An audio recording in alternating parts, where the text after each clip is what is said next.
Hello friends, welcome to my channel. આજે આપણે બનાવીશું ગાજરનો હલવો। જો તમે મારી ચેનલ પર નવા હો તો મારી ચેનલને સબસ્ક્રાઈબ કરજો, જેથી આવનારી નવી વિડીયોની નોટિફિકેશન તમને સૌથી પહેલાં મળી શકે। તો ચાલો આપણે રેસીપી સ્ટાર્ટ કરીએ। તો મેં અહીંયા 500 ગ્રામ ગાજર લીધા છે। એને સારી રીતે ધોઈને છોલીને આ રીતે મીડિયમ સાઇઝની જે છીણી આવે છે એનાથી છીણી લીધું છે। હવે આપણે એક જાડા તળિયાવાળી કઢાઈ અથવા નોનસ્ટિક કઢાઈમાં ઘી ગરમ કરીશું। ઘી સહેજ ગરમ થાય એટલે આપણે એમાં ગાજરની છીણ છે એ નાખી દઈશું।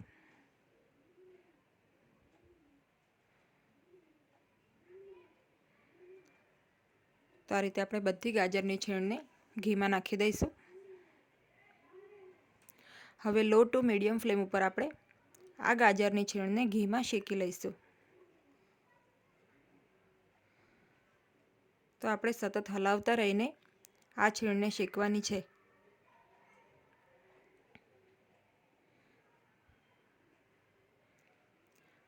તો આપણે 8 થી 10 મિનિટ શેકી લઈશું। હવે આપણે હલવા માટે મેં અહીંયા દૂધ લીધું છે। દૂધ એકદમ ફૂલ ફેટ છે, તો આપણે હંમેશા હલવા માટે ફૂલ ફેટ મિલ્કનો જ ઉપયોગ કરવાનો। તો મેં અહીંયા 1.5 લીટર જેટલું દૂધ લીધું છે અને દૂધને એક વખત ગરમ કરી લીધું છે। સાથે સાથે દૂધની ઉપર જે મલાઈ હતી એ પણ મેં આમાં નાખી દીધી છે। તો હવે આપણે ખૂબ જ સારી રીતે આને મિક્સ કરી લઈશું। ગેસની ફ્લેમ આપણે અત્યારે મીડિયમ કરી લેવાની છે।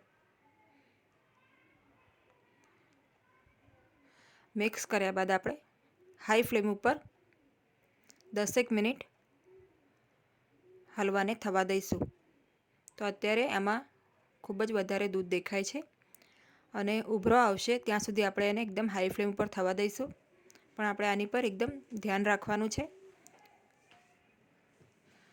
તમે જોઈ શકો છો આ રીતે ઉભરા આવવાની શરૂઆત થઈ ગઈ છે। તો આપણે કિનારીમાંથી પણ સાફ કરતા રહેવાનું છે અને કિનારી ઉપર જે દૂધ ચોંટે છે એને સાફ કરીને આપણે હલવામાં મિક્સ કરતા રહેવાનું છે।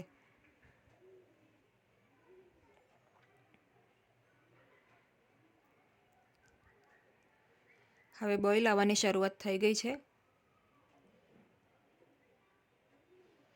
તો હવે આપણે ગેસની ફ્લેમને મીડિયમ કરી દઈશું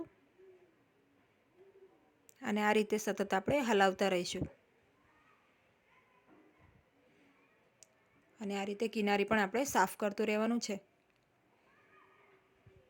હવે આજે આપણે માવા વગર જ ગાજરનો હલવો બનાવીશું। તો આપણે આ રીતે કિનારી પરથી ચોંટેલું જે દૂધ છે એને સાફ કરતા રહીશું, તો એની પણ મલાઈ આમાં મિક્સ થશે।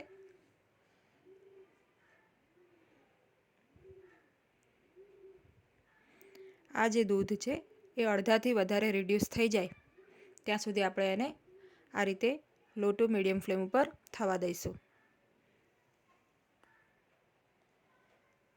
તો અડધું દૂધ રિડ્યુસ થઈ ગયું છે ત્યારે આપણે ઘરની જે ફ્રેશ મલાઈ હોય એ આમાં પોણો કપ જેટલી છે એ નાખીશું।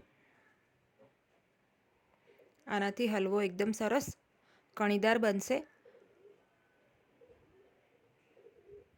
અને એનું ટેક્સચર પણ જે માવાનો હલવો હોય છે એ રીતનું સરસ થશે। તો ઘરની મલાઈમાંથી આપણે એકદમ સરસ ગાજરનો હલવો તૈયાર કરી શકીએ છીએ। હવે અહીંયા મેં ખાંડ લીધી છે, તો 3 થી 4 ટેબલસ્પૂન આપણે ખાંડ નાખવાની છે। તમે તમારા સ્વાદ પ્રમાણે ખાંડને ઓછી કે વધારે કરી શકો છો। તમે જોઈ શકો છો અત્યારે દૂધ એકદમ સરસ રિડ્યુસ થઈ ગયું છે, ત્યારબાદ જ આપણે ખાંડ નાખવાની છે।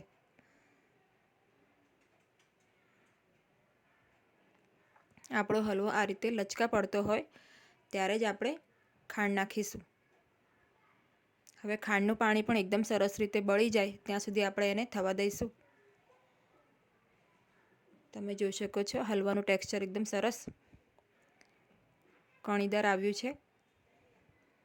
તો મલાઈ નાખવાથી આપણને માવા નાખવાની જરૂર રહેતી નથી। તો ગાજરનો હલવામાં ખૂબ જ ઓછી વસ્તુમાંથી આ હલવો રેડી થઈ જાય છે. હવે બધું બરાબર દૂધ અને ખાંડનું પાણી બળી જાય ત્યાં સુધી આપણે હલવાને સરસ થવા દઈશું.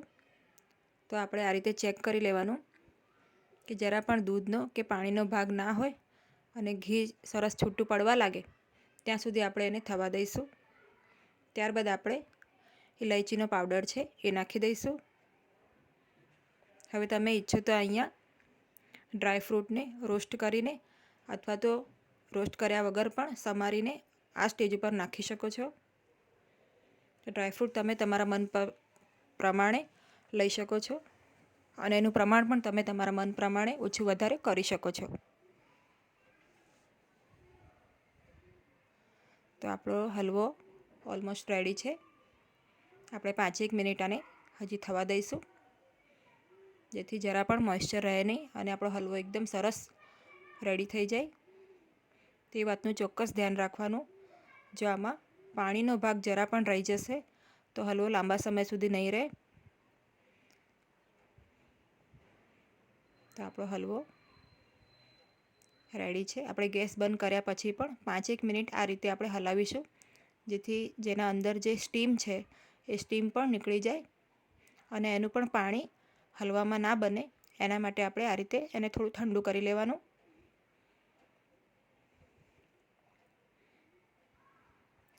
તો તમે આને ઠંડુ કર્યા બાદ એને ફ્રીજમાં તમે 10થી 12 દિવસ સ્ટોર કરી શકો છો અને બહાર રાખો તો 4થી 5 દિવસ હલવો સારો રહે છે.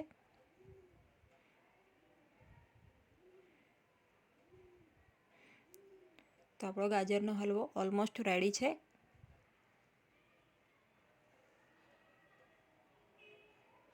તો આ રીતે મિક્સ કરીને આપણે બધી સ્ટીમ કાઢી લેવાની, એટલે કે હલવાને ઠંડુ કરી લેવાનું. તો આ હલવો તમે ગરમ પણ સર્વ કરી શકો છો અને એને ઠંડા કર્યા બાદ પણ એને તમે સર્વ કરી શકો છો.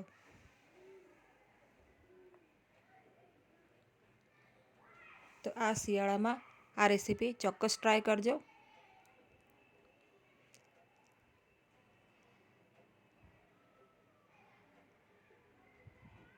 આપણે ઉપરથી ડ્રાયફ્રૂટની કતરણથી આને ગાર્નિશ કરીશું.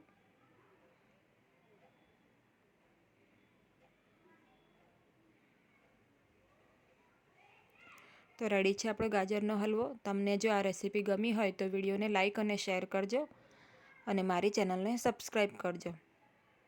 Thanks for watching.